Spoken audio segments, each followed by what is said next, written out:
আসসালামু আলাইকুম। সো আজকে কি রান্না করছি সেটাই আপনাদের সাথে শেয়ার করছি।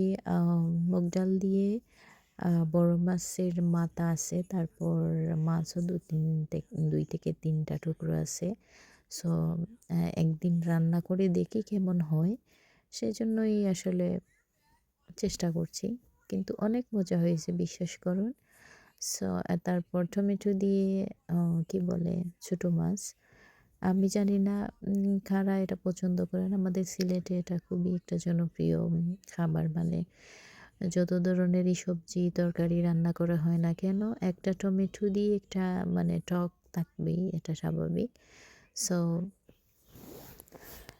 আজ অনেকদিন পরে আসলে টক রান্না করছি ওই টমেটো দিয়েই। ছোটো মাছ আনছিলাম, তো অনেক মজার একটা মাছ। আমি জানি না এই মাছটার নাম কি।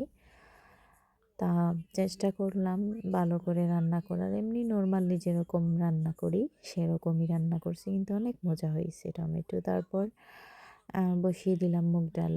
মুগ ডালের জন্য এখানে পেঁয়াজ রসুন আমি দিয়েছি।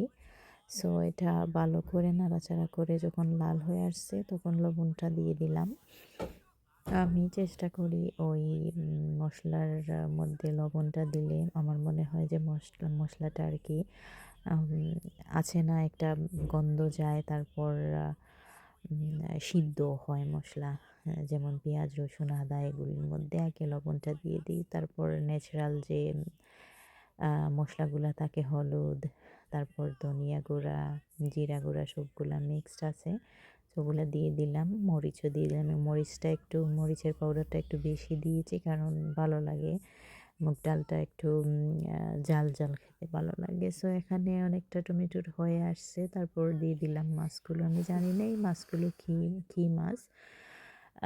আমাদের দেশের মলা মাছের মতো দেখতে, বাট খেতে অনেকটা মজা, বাট কাঁটা আছে অনেক। ছোটো মাছ হলে কী হবে, অনেক কাঁটা। তারপরে এই টমেটোটা হয়ে গেল। আমি সব কিছুর পরে দিয়ে দিলাম ধনিয়া।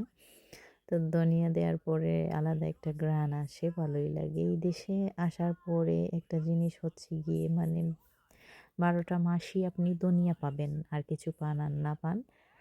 সো ভালো লাগে এটা। তারপর এখানে আমি চিন্তা করেছিলাম মাছটাকে একটু খোলা দিয়ে মানে হালকা তেল দিয়ে ভেজে যেটা দেয়া হয় আসলে সবজিতে এরকম দেবো, কিন্তু পরে চিন্তা করলাম কাঁচা মাছ দেই, এই মাছটা খেতে অনেক স্বাদ। তারপর দিয়ে দিলাম। এই তো আমার অনেক হয়ে গেছে এক ধনিয়া দিয়ে। তারপর আপনাদের সাথে একটু শেয়ার করলাম টকটা কেমন হয়েছে। অনেক মজা হয়েছে, অনেক মজা, বিশ্বাস করেন। যারা খান না সাধারণত তারা চেষ্টা করবেন একদিন এইভাবে টকটা খেতে। দেখবেন কি ছোটো মাছ হলে খুবই ভালো লাগে। আর ইলিশা মাছ